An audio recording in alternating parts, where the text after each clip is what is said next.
Hi friends, all JAIIB students. Welcome to the special session of retail banking versus corporate banking. Okay, why the difference and why are all the banks shifting towards retail banking? Why do all the banks want retail banking?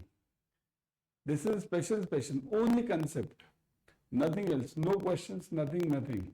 Let's move on directly because we have only 10 minutes.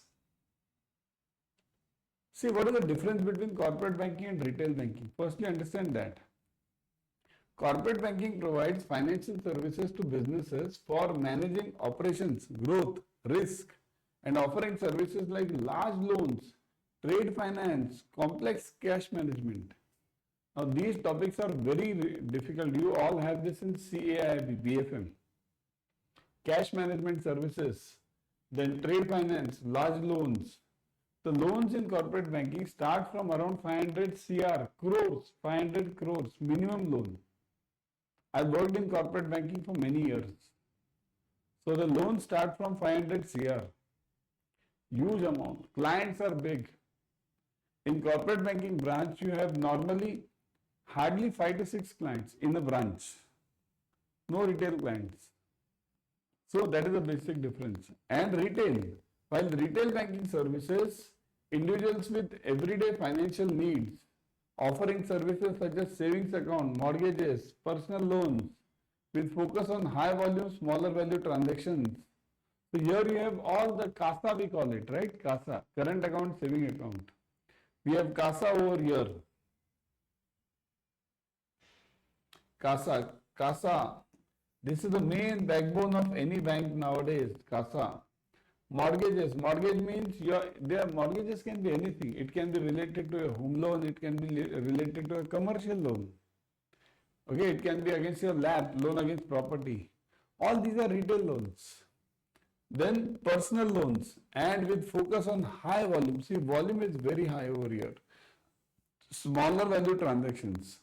The transactions in retail banking generally are, means 90% transactions are within 1 lakh in retail branch. 90% transactions are within, let's say, 2 lakh. Chalo. Not more than that. Generally, day to day, you see yourself. So that is the main difference. Now let's look at it, dive into details, okay, for corporate banking and retail banking.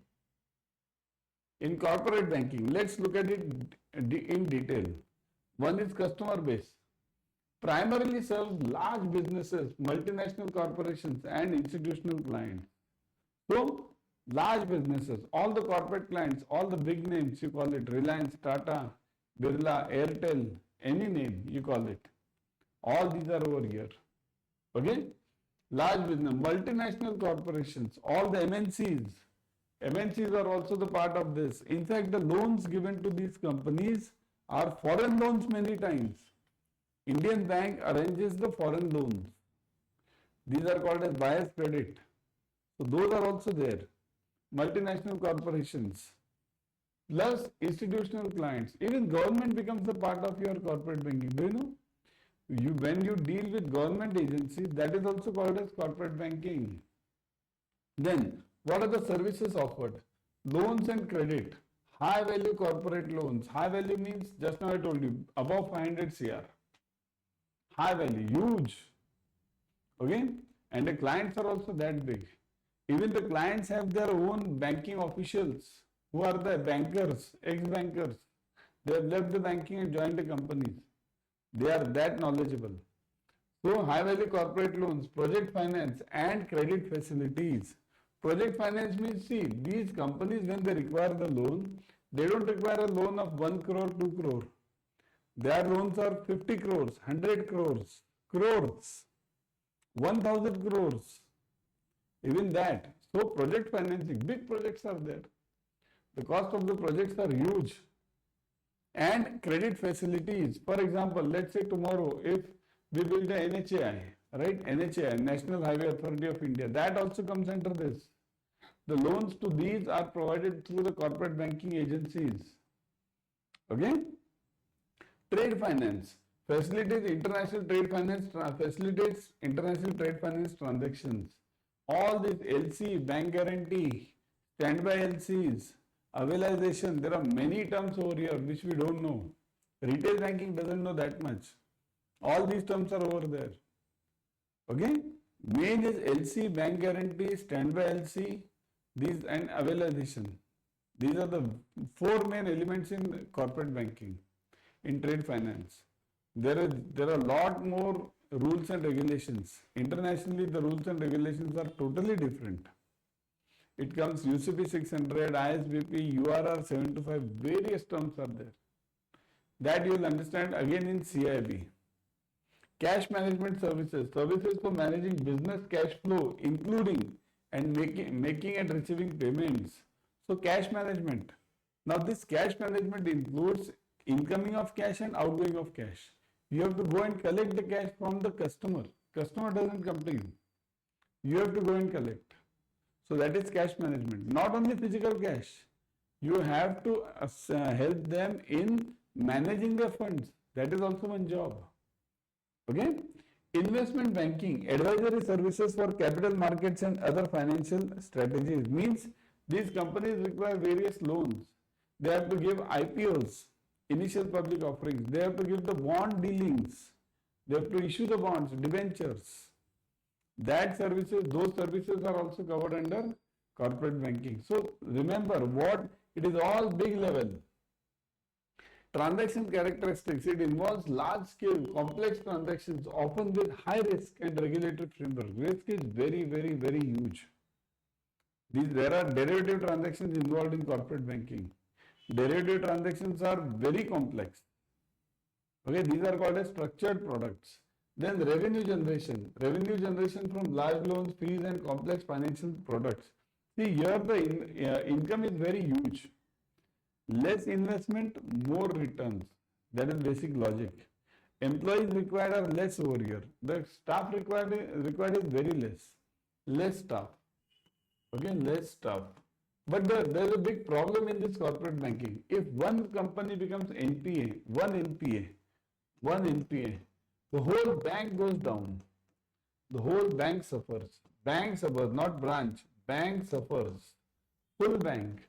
Okay, so this is the major problem in corporate banking, and this is the only reason why all the banks are shifting to retail banking. Retail. And now we'll study, that's why retail banking. This is the main reason. Very important reason. One NPA and the whole bank is down. Look at this Vijay Mallya, okay, Kingfisher Airlines, the full bank had gone down. IDBI was in the problem at that time. Many are there. Nirav Modi, okay, PNB, means one NPA and full bank is down. Now let's talk about retail banking. Customer base, individuals, professionals, students, small business owners, right? Here we give all the smaller loans, and the accounts are also small. Current, saving, FD, home loan, personal loan, car loan, two-wheeler loan, right? Credit cards. So these are the products offered. Look at these accounts. Checking and savings account. Checking means what? These are called as current accounts. Current accounts and savings accounts. For managing daily finances. Okay, you give the personal loans also, saving account also, current account also. Then consumer loans for various personal needs. Consumer means all. TV loan, fridge loan, AC loan, two-wheeler loan, car loan, all these. Home loans in mortgages. You give home loan is a major driving segment of all the banks nowadays. 60% of the revenue of the banking comes from home loans nowadays. Then credit cards, providing credit to individual for purchases. Isn't it? Credit card is a big business now. All next part is government schemes. You have to run the government schemes over here, right? Jan Dhan Yojana, Kusum Yojana, all these you have to run it through over here, right? Transaction characteristics deals with numerous smaller and often standardized transactions. Standard format is very simple. Home loan, take the home as the prime security, give the loan. Take the guarantor if it is there, otherwise don't take the guarantor nowadays. Isn't it? Revenue generations, earn revenues through interest on smaller loans and deposits and fees from products like cards, credit cards. So we get it, even now we have TPP, third party products. TPP is one of the major segment of retail banking. Plus, very important advantage is less NPA. NPA is very less as compared to corporate banking. Corporate banking has huge NPAs. Okay. So that was it about retail versus corporate. Let's meet in some other session again. Bye.